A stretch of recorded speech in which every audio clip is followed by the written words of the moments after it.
ನಾವು ಇತ್ತೀಚಿನ ದಿನಮಾನಗಳಲ್ಲಿ ಮಕ್ಕಳಲ್ಲಿ ಒಂದು ಹಾರ್ಟ್ ಅಟ್ಯಾಕ್ ಅನ್ನೋದನ್ನ ಕೇಳ್ಪಡ್ತಾ ಇದ್ದೀವಿ. ಸೊ ಇದಕ್ಕೆ ಮುಖ್ಯ ಕಾರಣ ಏನು?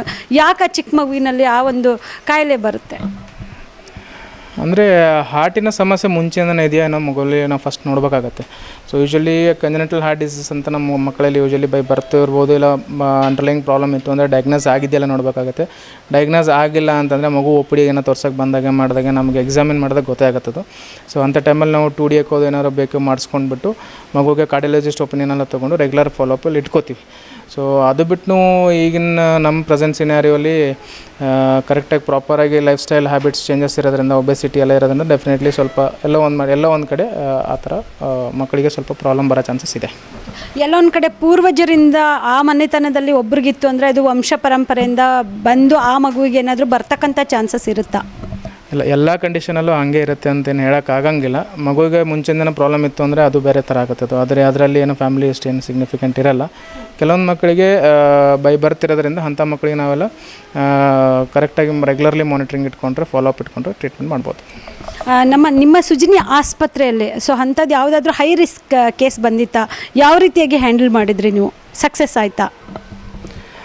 ರೀಸೆಂಟ್ಲಿ ಒಂದು 8 ದಿನ ಹಿಂದ್ಗಡೆ ನಮ್ಮ ಹತ್ರ ಒಂದು 8 ತಿಂಗಳ ಮಗು ಬಂತು. ಮಧ್ಯರಾತ್ರಿ ಅರೌಂಡ್ ತುಂಬ ಅಳ್ತಿದೆ ಅಂತ ಕರ್ಕೊಂಬಂದರು. ಮುಂಚೆನೇ ಅವ್ರು ಬೇರೆ ಕಡೆ ತೋರಿಸಿದ್ರು, ಅಳೋದಕ್ಕೆ ಬೇರೆ ಥರ ಡ್ರಾಪ್ಸ್ ಕೊಟ್ಟಿದ್ದಾರೆ. ಮಧ್ಯರಾತ್ರಿ 2-3 ಗಂಟೆ ಬಂದಾಗ ಜಸ್ಟ್ ನಾನು ಹೇಳ್ದಂಗೆ ಎಕ್ಸಾಮಿನೇಷನ್ ಮಾಡಿದಲ್ಲಿ ನಮ್ಗೆ ಹಾರ್ಟ್ ರೇಟ್ ಬಂದುಬಿಟ್ಟು 240-250 ಆ ಥರ ರೀಚ್ ಆಗ್ತಿತ್ತು. ಸೊ ಅದನ್ನು ನಾವು ಸುಪ್ರಾವೆಂಟ್ರಿಕ್ಯುಲರ್ ಟ್ಯಾಕಿಕಾರ್ಡಿಯಾ ಅಂತೀವಿ. ಅಟೆಂಡರ್ಸ್ಗೇನು ಗೊತ್ತಿರಲಿಲ್ಲ. ಇಲ್ಲಿ ತಂದುಬಿಟ್ಟು ನಾವು ICU ಮಾನಿಟರ್ ಮಾಡಿದಾಗ ಆ ಥರ ಹಾರ್ಟ್ ರೇಟ್ ಬರೋದ್ರಿಂದ ಅಂಥ ಕಂಡೀಷನ್ಸು ಇಮಿಡಿಯೇಟ್ಲಿ ಡಯಾಗ್ನೋಸ್ ಆದರೆ ಔಟ್ಕಮ್ ಇದೆ. ಆ ಬೇಬಿ ಇಮಿಡಿಯೇಟ್ಲಿ ಬಂದ ತಕ್ಷಣ ಎಕ್ಸಾಮಿನ್ ಮಾಡಿದ್ವಿ, ಮಾನಿಟರ್ ಮಾಡಿದ್ವಿ. ಅದಕ್ಕೇನೇನು ಇಂಜೆಕ್ಷನ್ಸ್ ಎಲ್ಲ ಬೇಕು, ಅಡೆನೋಸಿನ್ ಅದೇನು ಅಂತೀವಿ, ಅದನ್ನು ಎದುರುಗಡೆ ನಿಂತ್ಕೊಂಡು ನಾವು ಪ್ರಾಪರಾಗಿ ಕೊಡೋದ್ರಿಂದ ಇಮಿಡಿಯೇಟ್ಲಿ ವಿತಿನ್ ನೆಕ್ಸ್ಟ್ 5-10 ಮಿನಿಟ್ಸಲ್ಲಿ ಬೇಬಿ ಹಾರ್ಟ್ ರೇಟ್ 110-120 ಬಂತು. ಸೊ ಅದು ಕೂಡ ಒಂದು ಕಂಡೀಷನು. ಎಷ್ಟೋ ಕಡೆ ಡಯಾಗ್ನೋಸ್ ಆಯಿತು ಅಂದರೆ ತುಂಬ ಒಳ್ಳೆಯದು. ಬೇಬಿ ಔಟ್ಕಮ್ ಬಂತು, ಬೇಬಿ ಡಯಾಗ್ನೋಸ್ ಆಯಿತು, ಟ್ರೀಟ್ಮೆಂಟ್ ಮಾಡಿದ್ವಿ, 3 ದಿನದಲ್ಲಿ ಡಿಸ್ಚಾರ್ಜ್ ಆಗಿ ಹೋಗಿದೆ. ಸೊ ಆ ಥರ timely diagnosis is very important. ಅದಕ್ಕೆ ಬೆಡ್ ಸೈಡ್ 2D ಎಕೋ ಎಲ್ಲ ಇಟ್ಕೋಬೇಕಾಗತ್ತೆ. ಬೆಡ್ ಸೈಡ್ ಎಲ್ಲ ಸ್ಕ್ಯಾನಿಂಗ್ ಸೆಂಟರ್ಸ್ ಎಲ್ಲ ಇಟ್ಕೋಬೇಕಾಗತ್ತೆ. ನಮ್ಮ ಹತ್ರ ಕಾರ್ಡಿಯಾಲಜಿಸ್ಟ್ ಕೂಡ ಇದ್ದಾರೆ, ಬಂದುಬಿಟ್ಟು ವಿಸಿಟ್ ಮಾಡಿಬಿಟ್ಟು 2D ಎಕೋ ಬೆಡ್ ಸೈಡ್ ಬೇಕಾದ್ರೆ ಅದನ್ನು ಮಾಡ್ತಾರೆ. ಸೊ ಇಂಥ ಮಕ್ಕಳಿಗೆ ಪದೇ ಕಾಣಿಸೋವಂಥ ಚಾನ್ಸಸ್ ಏನಾದರೂ ಇರುತ್ತಾ? ಅದು ಇದರಿಂದ ಹೊರಗೆ ಬಂದ ಮೇಲೆ ಮತ್ತೆ ಇನ್ನೊಂದು ಸರ್ತಿ ಆಗೋಂಥ ಚಾನ್ಸಸ್ ಏನಾದರೂ ಇರುತ್ತಾ?